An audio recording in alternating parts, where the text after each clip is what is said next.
Guys আসসালামু আলাইকুম। তো আপনারা যারা প্রবাসী আছেন আইডি নেবেন তাদের জন্য কিছু কথা। তারা কীভাবে নেবেন আইডি? আগে দেখেন আইফোনে কিন্তু আইডি লগইন আছে। আইডি সব কিছু দেখে বুঝে নেবেন। আমি স্ক্রিন রেকর্ড করেও দিব।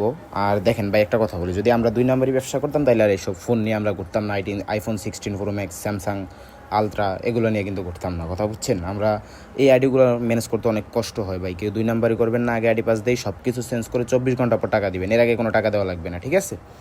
আর নেক্সট কথা হচ্ছে, যারা প্রবাসীরা কীভাবে আইডি নেবেন? আপনাদের করণীয় হচ্ছে বাংলাদেশের কাউকে ম্যানেজ করতে হবে যাদের বিকাশ অ্যাকাউন্ট আছে। মেন কথা হলো বিকাশে টাকা দেখাইতে হবে। বিকাশ অ্যাকাউন্টে অথবা নগদ অ্যাকাউন্টে টাকাটা স্ক্রিনশট করে দেখাইতে হবে। টাকা যে রেডি আছে অ্যাকাউন্ট হাতে বা দোকানে গিয়ে দিলে হবে না। এখন যারা প্রবাসী আছে তারা বলে কি যে ভাই আমার তো এখান থেকে টাকা পাঠানোর সিস্টেম আছে, কিন্তু সিস্টেম আছে ঠিক আছে, ওটা আমরা জানি, কিন্তু আপনার টাকা আগে অ্যাকাউন্টে রেডি থাকতে হবে। এখন যদি আপনার ওখানে অ্যাকাউন্ট না থাকলে তাহলে ভাই ব্রাদার কাউকে ম্যানেজ করেন, বাংলাদেশের আপনার বন্ধু বান্ধব তাদের অ্যাকাউন্টে টাকাটা পাঠিয়ে আমাকে তাদের থেকে স্ক্রিনশটটা নিয়ে আমাকে দেন। আমি আইডি পাস আগে দিয়ে দিব, সব কিছু চেঞ্জ করে টাকা আপনি বাংলাদেশের বাইকে বলবেন হ্যাঁ আমি আইডি পাইছি, টাকাটা দিয়ে দাও, সে দিয়ে দিবে। কথা বুঝছেন? এইভাবে হচ্ছে প্রবাসীরা নেয়, সব প্রবাসীরা এইভাবেই নেয়।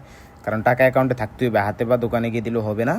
কথা বুঝছেন? আর প্রবাসীর কোনো অ্যাকাউন্ট বা কোনো কিছু দেখাইলে হবে না, শুধু বিকাশ নগদ অ্যালাউ আছে, আর অন্য কোনো ব্যাঙ্কিং ওগুলো কোনো কিছু অ্যালাউ নেই। যারা প্রবাসী তারা নিতে চান তাহলে এটাই করতে হবে। যদি এই নিয়মে নিতে চান তাহলে অবশ্যই হোয়াটসঅ্যাপে যোগাযোগ করবেন। কথা বুঝছেন?